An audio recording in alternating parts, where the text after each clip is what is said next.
There's a lot of talk right now in Hollywood, a lot of it about spiritism. Is it real? Is it not real? It's like the jury's out. A lot of people are going to be blown away to see that it's very real and it's very alive. And what this video is it's the ultimate reality show because it looks at Hollywood celebrities and the inside people in Hollywood to see if in fact spiritism does influence them in their own words, and in turn, if it does, how does that influence us? How are so many of Hollywood's most famous actors and actresses able to be so amazingly effective and convincing in their performances? That guy was so electrifying that it came through the television. How is it that they can move us to laughter, tears, or anger at the drop of a hat? Are they truly gifted with natural talent, as many suggest? You see this and you're dazzled by their talent. Do they possess a creative streak of genius that is unknown to most men? Or unknown to most men, are they in fact possessed? Is it possible that these actors and actresses are possessed by demonic spirits who have a specific agenda to fulfill? Oscar award-winning actor Denzel Washington told 60 Minutes exactly how he brings forth his best performances. Basically what I did was got on my knees and sort of communicated with the spirits. And when I came out, I was in charge. Powerful scene. Powerful scene. I couldn't have acted that. The one-woman entertainment empire known as Oprah has strong affiliations with the demonic realm.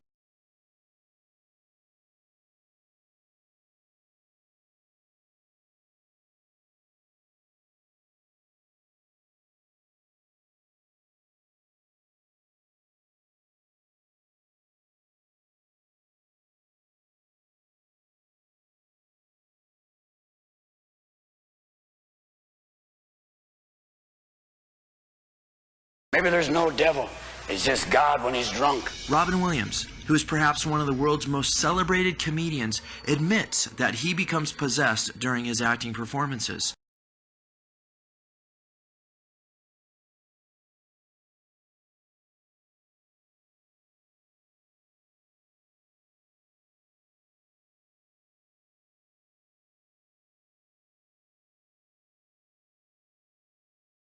With a slew of successful movies under his belt, actor Johnny Depp confesses, "I know I have demons. I'm 30 different people sometimes." I am God. I am God. I am God. I am God. I am God. I am God. Oscar award-winning Shirley MacLaine's 40-plus films have escalated her to superstar status, and she has used this popularity to further her cause as a prominent player to advance the New Age movement.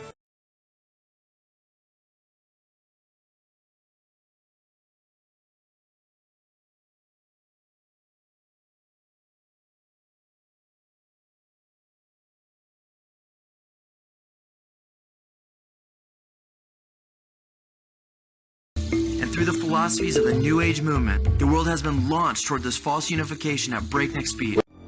Anton LaVey, the founder of the Church of Satan, overtly stated that television was the major mainstream infiltration for the new satanic religion. LaVey's teacher and guide, the Satanist Aleister Crowley, outlined the New Age movement in 1904 from a spirit he identified as Satan. He wrote that it would consist of free sex, free drugs, and a rebellious shift against the moral values of the Bible. All the things that are continuously presented at the movies today. Crowley pointed to the popularity of the cinema as proof positive that we were in the New Age and championed Hollywood's demonic element, which would be able to trick people into accepting the rebellious New Age philosophies of free sex, drugs, and occultism. Anton LaVey admitted that the heart of the New Age movement was really Satanism.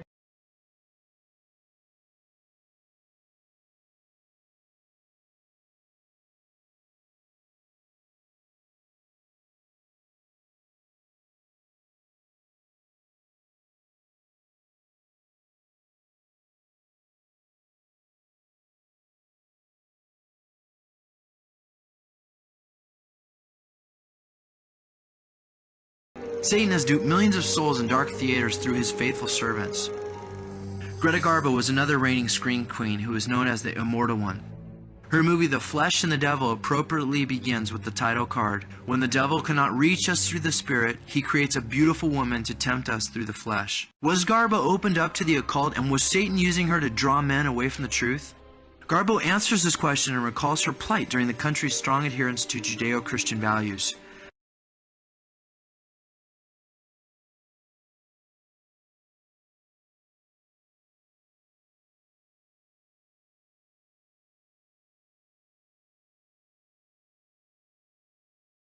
Movie star Mae West was also known as the Queen of Sex and the Statue of Libido. Her work helped to topple the biblical sexual boundaries that were deeply embedded in the people of the early 20th century. West's contact with the spirit world was responsible for producing the scripts that catapulted her into stardom as the Queen of Sex. West's lascivious screenplays that entertained and taught millions were actually formulated in the spirit world and broadcast through her. She became interested in ESP and psychic phenomenon. She would often hold evenings of psychic readings. West was also in frequent communication with demonic spirits and relied on them for direction and inspiration. West attests to her psychic navigators as the Forces. Popularized by the Star Wars films, the Force has long been held as demonic power and inspiration in occult circles. West's occult teacher and guide, Kenny Kingston, recalls how multiple spirits would regularly possess Mae and use her like a puppet. When she was upset that no one had been able to come up with a script idea, she had walked about her room saying, "Forces, forces, come to me, help me write a script." She would begin to hear voices and images as a plot was revealed to her. Mae would summon stenographers to work with her around the clock as she would lie in bed in a trance-like state, dictating as the spirits entered. Joan Crawford was also hungry for Satan's direction with her films. The occultist Kingston described her summoning of spirit guides on the set.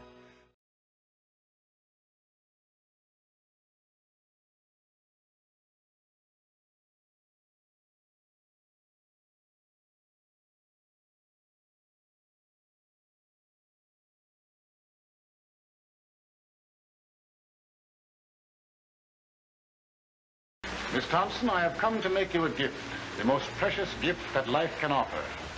The gift I offer is free. If you will accept your atonement without resentment or grief, the way will be found for you. You can choose but one of two paths. What's the second choice? Destruction. And who's gonna destruct me?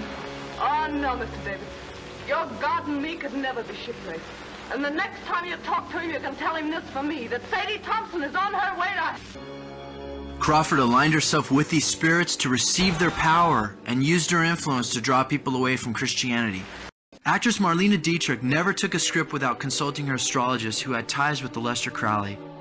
She depended on the spirit world to direct her and guide her into performances such as The Seven Sinners, The Devil is a Woman, The Woman One Longs For, Nights of Love, Desire, The Lady is Willing, and Touch of Evil. The occult guided Dietrich into these films. In turn, Dietrich wanted to guide people into a new mindset and, using her influence, initiate the youth into astrology. Dietrich was opposed to the scriptures and wanted to follow the occult ideals of the New Age. Just as Satan's plan is to get mankind to doubt God's word as he did with Eve in the Garden of Eden, when he deceived Eve saying, "Did God really say?" So Dietrich also echoes Satan's deception to draw people away from the truth. Ja, alles sich zu trösten. Kommt doch alles aus der Bibel. Nein, aber das kann man doch nicht glauben, ne? Satan is called the father of lies in the Bible, and he revels in encouraging others to speak lies and deceptions, and oftentimes works through humor in order to disarm us. When the sitcom I Love Lucy, starring Lucille Ball, first appeared in the 1950s, many people at the time had a huge problem with it because it centered around a manipulative woman who was constantly lying to her husband, family, and friends. Her lies and deceptive behavior were clothed in humor, and while it was difficult for many to receive in the 1950s, today we have deteriorated so far morally that no one even bats an eye. As proof positive that Satan was behind the dishonest theme the show presented, one must only consider the impetus for Ball's critical decision to go forward with it. The deciding factor that led her to produce the infamous I Love Lucy was one that would be ratified and communicated through a supernatural experience with the spirit. According to occult and spiritualist tradition, it was the spirit of actress Carole Lombard who guided Lucille Ball into taking a chance on television and accepting the offer to star in I Love Lucy. When the glamorous comedian, who had died in an airplane crash of 1942, appeared to Lucy in 1951, it was considered very risky to leave the large screen for the small one. Because Lucille Ball accepted the spirit's urging to take a chance, honey, she made television history. Lucille would contact demonic spirits and receive messages from them. She told her medium,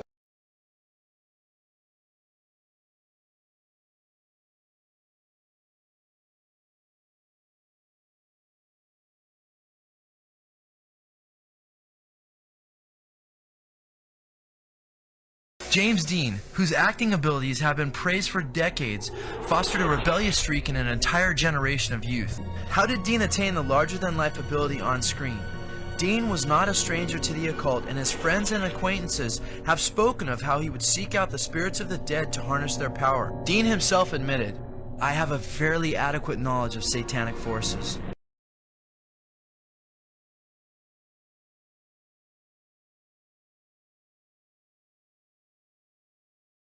Dean became empowered as an actor through the occult.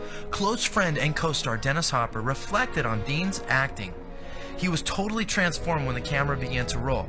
He suddenly was the character. Strange things were coming out of him. Dean's instructions to Hopper for achieving success with his performances was simply to leave yourself open to the spirits. Dean actually believed that an entity would inhabit him.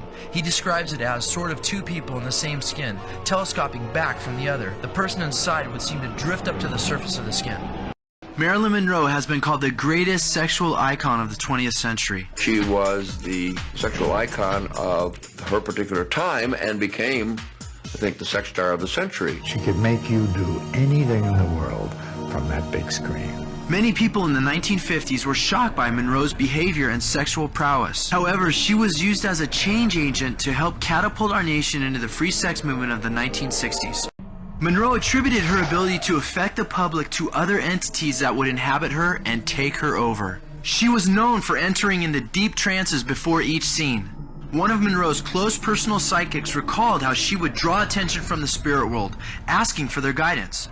When describing the acting phenomena that described her, the tortured Monroe attested to someone else working in her.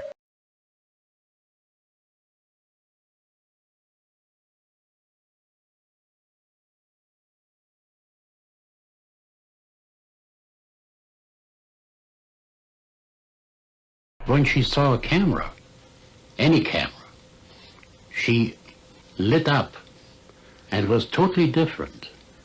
The moment the shot was over, she fell back into her not very interesting position. And I don't know how to explain that. Marilyn Monroe compared herself and her work to that of a siren. In Greek mythology, a siren was a woman that would present herself as irresistibly pleasing to the senses and lure men passing by to their deaths. Monroe's films and exhibitionist attitudes indeed lured many men to their spiritual deaths. After the Church of Satan was established, Anton LaVey opened a film office where he could instruct and guide popular filmmakers. LaVey specifically targeted Hollywood to become his primary means for satanic evangelism. Quick to participate, many celebrities were devout, outspoken supporters for the Church of Satan and its causes. Kim Novak, Jane Mansfield, Tina Louise, and Sammy Davis Jr. are a few who openly lent their fame to the satanic agenda in the 1960s. Anton LaVey praised the work that celebrities have done for Satan's kingdom.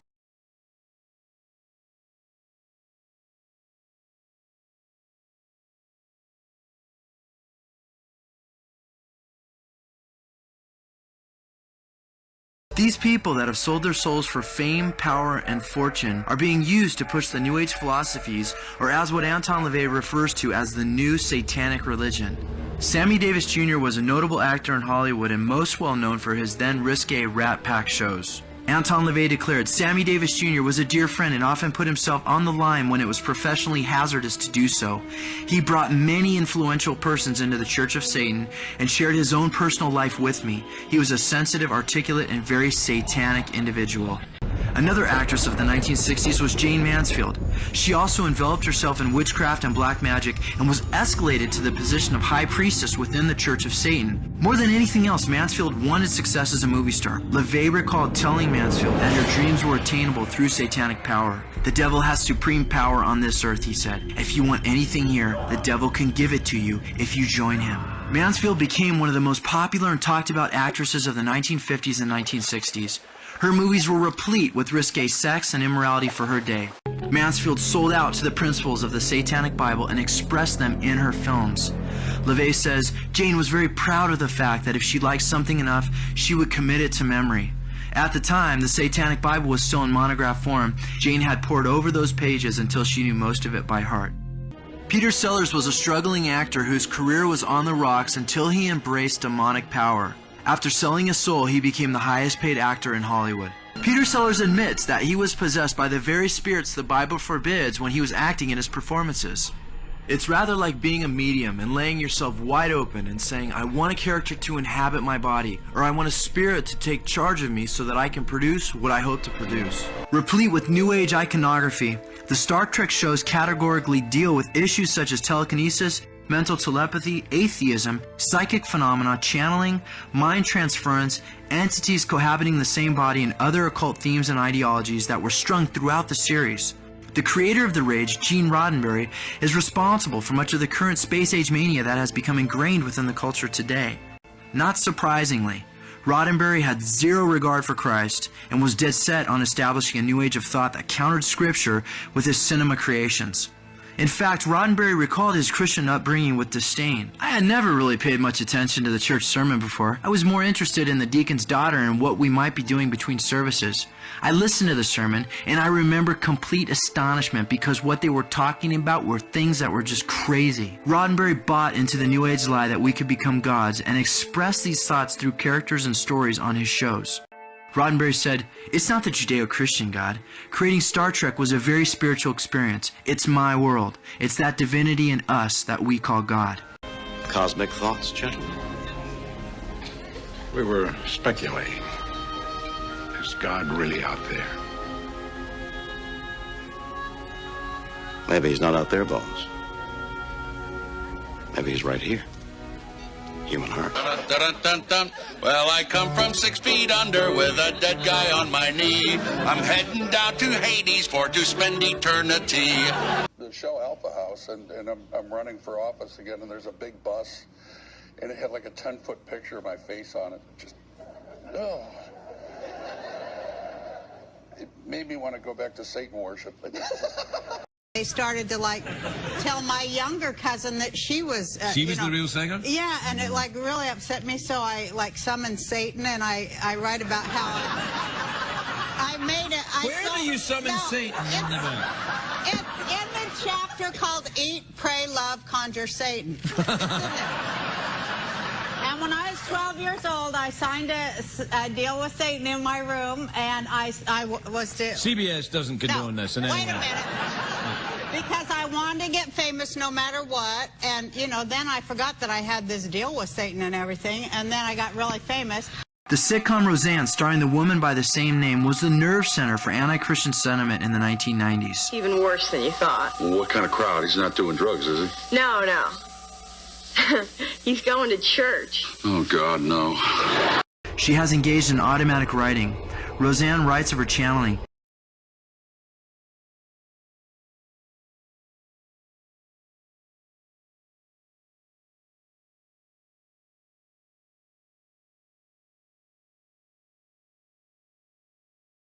It's not hard to connect the dots and see the common denominators that have worked through the lives of the Hollywood elite. Alexandra Rose, the co-producer for The Other Sister, championed actress Juliette Lewis's ability to be totally taken over. Of Lewis, Rose says this: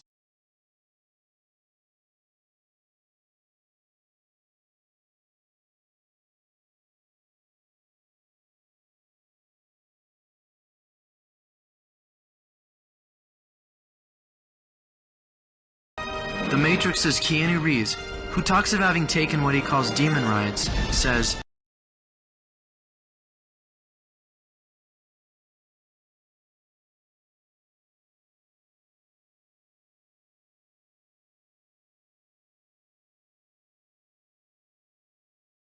Winona Ryder is familiar with moving people through enchantment. Crediting her spirit guide for her cinematic exhibitions, Ryder states, "My grandmother is still alive and has a lot of letters and pictures of relatives, and there's this one particular relative who was my age when she died. She was a violinist and an actor, and she looked like me.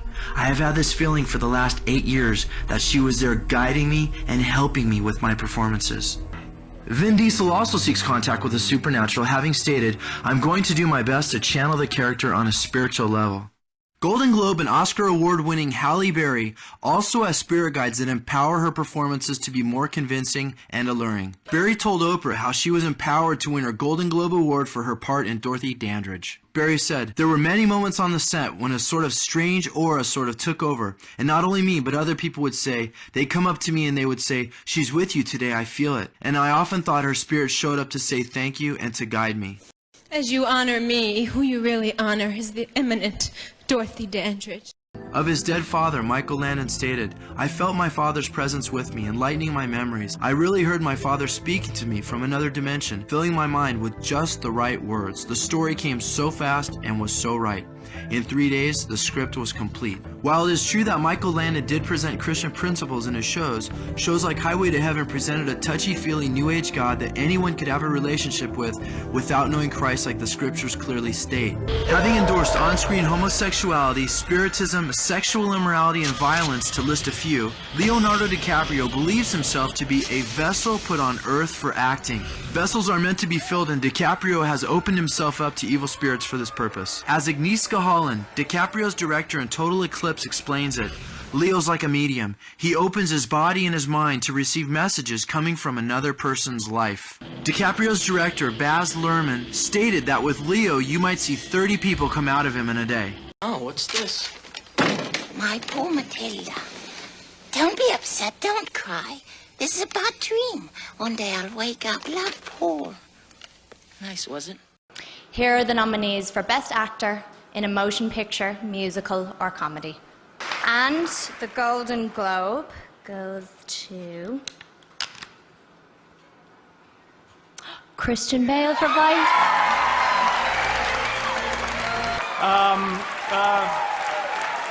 Thank you to Satan for giving me inspiration on how to play this role. Thank you to Satan for giving me inspiration on how to play this role. Prior to becoming the leader of a cult, Charles Manson spent years digesting the drug-ridden and occult world of Haight-Ashbury and fancied himself as a movie producer. Manson was deeply worshipful of Satan and encouraged his family of followers to be as well. Convicted member of the Manson clan, Susan Atkins, said, "In time, he was to call himself Satan, and the devil sometimes." His followers were brainwashed into compliance. Using music and movies, Manson was able to get inside the heads of his followers and lay whatever foundation he wanted. Family members who resided with Manson at the movie ranch have described how Manson would play movies over and over all night long. These were used to indoctrinate and break down the inhibitions of his followers. We were brought up on your TV. We were brought up watching Gunsmoke, Have Gun Will Travel, FBI, Combat. This guy you were looking to for, entertainment or whatever you want to call it, was killing all through the show. Every show we ever watched was all killing. All those old-time gangster movies where, it was all exciting. They were in the cars with the low hats on and they were cruising and they were shooting out the windows, or, it was all exciting. And we are what you made us. Let us not forget that in TV we have the greatest instrument for mass persuasion in the history of the world. The stories that Hollywood brings us so often hurt us. How many times have we left a movie where we're feeling wrong inside, or not great, or something's not quite right here? You don't get that from the scripture. You don't get that from God's stories. In fact, you're built up, and you're changed in a new way, from the inside out, in a dynamic way. So what's happening here is, with Hollywood, we have the power of the visual image, and we have these stories that Satan oftentimes is using. He's using them to change the hearts of men, and because they're such prominent players in our culture, it affects us all over the place, especially our kids.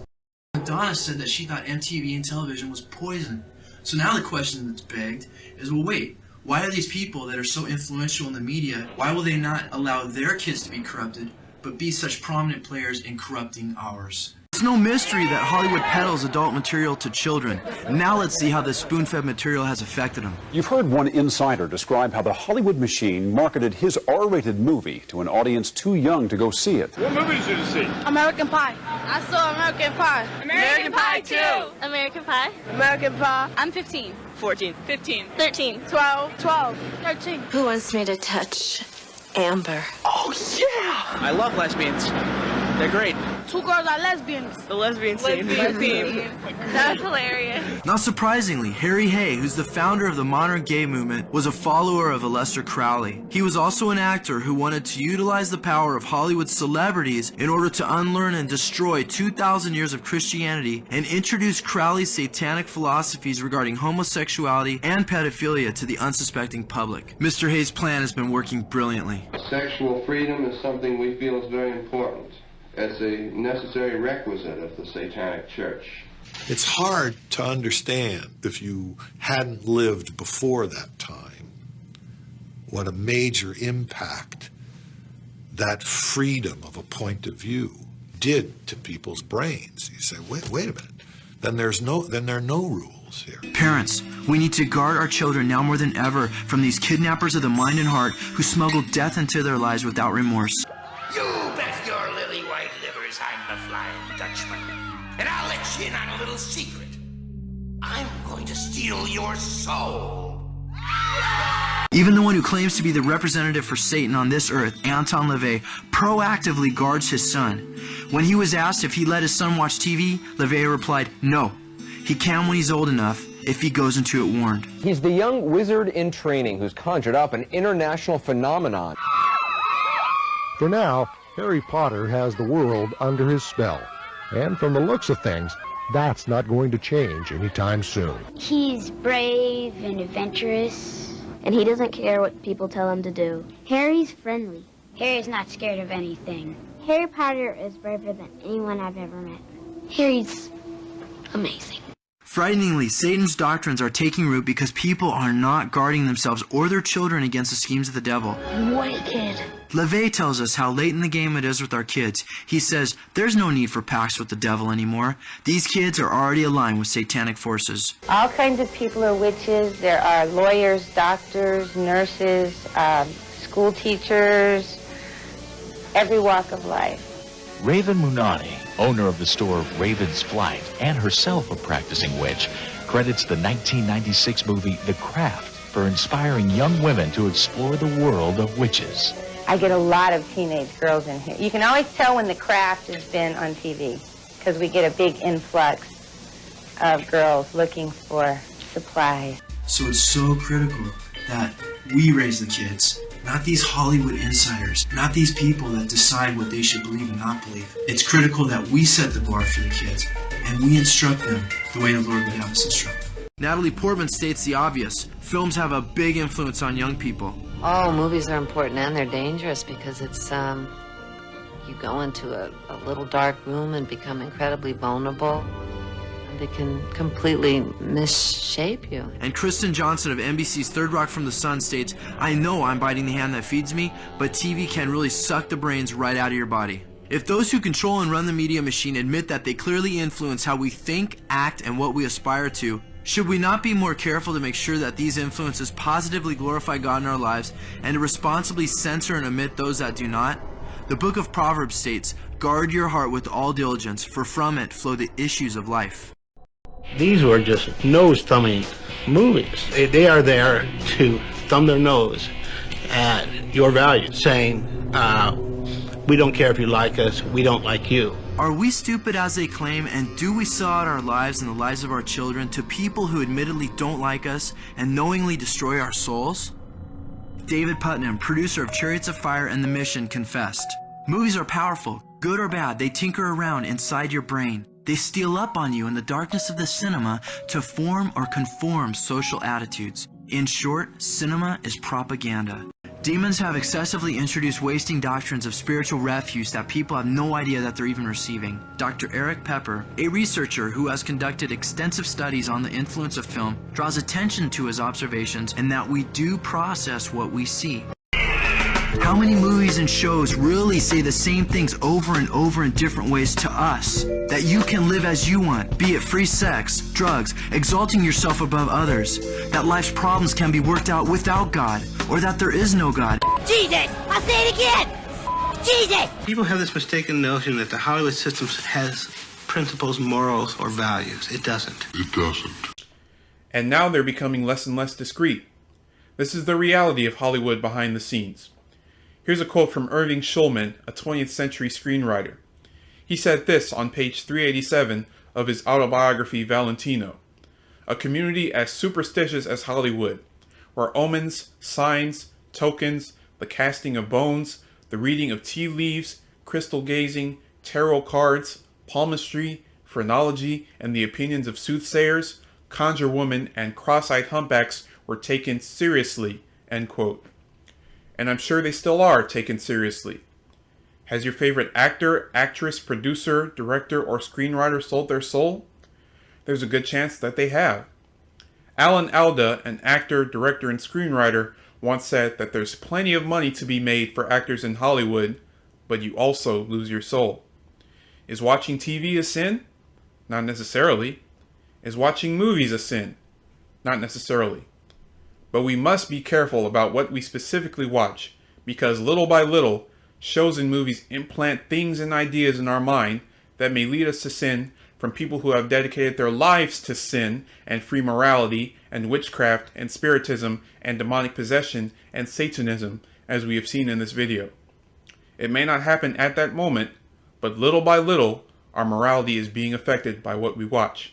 And by the time it manifests itself, you have no idea where the behavior came from. The children's song says, "Oh, be careful, little eyes, what you see. Oh, be careful, little eyes, what you see. For the Father up above is looking down in love. Oh, be careful, little eyes, what you see."